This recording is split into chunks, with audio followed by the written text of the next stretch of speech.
Reports are rife that fugitive businessman Jho Low has been arrested in China. However, PM Tun Dr. Mahathir Mohamad says he is unaware of the news but hopes it is true. Mahathir says that although Malaysia does not have an extradition treaty with China, it is possible for China to hand him over. Quoting a Hong Kong radio station, Sarawak report says Jho Low had been detained pending Mahathir's upcoming visit to China.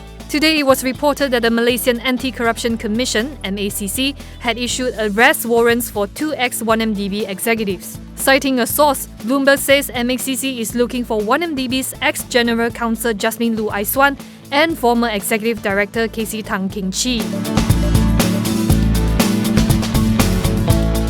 Finance Minister Lim Guan Eng says the upcoming SST will only cover 38% of the Consumer Price Index basket of goods, compared with 60% by GST previously. Lim also says SST would be able to reduce Malaysian consumption tax by half.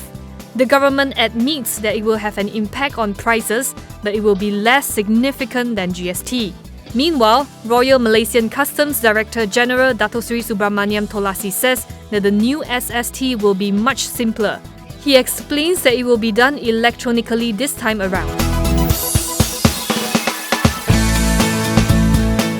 AirAsia Group has put in additional order of 34 A330 neo passenger jets, bringing its total order with Airbus to 100 long-haul widebody jets worth $30 billion at lease prices. The widebody A330 neo would help its long-haul unit AirAsia X to get back on track for its KL London route.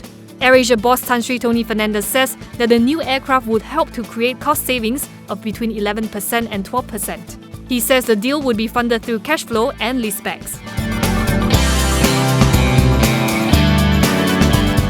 British American Tobacco saw a 21% drop in its second quarter FY18 profit to 113.7 million ringgit. BAT says this was due partly to market contraction and portfolio mix.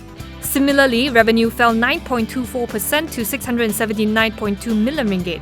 Despite the lower earnings, the group still declared a second interim dividend of 35 cents. BAT says it remains concerned over the impact of illicit cigarettes on legal volumes, adding that the outlook for second half 18 will be very much dependent on the recovery of the legal market. Fajar Baru Builder Group is eyeing more opportunities in the Australian property market, either through a JV or going solo. In April, it had bought a 49% stake in an Australian property firm, Beulah Northcote Land.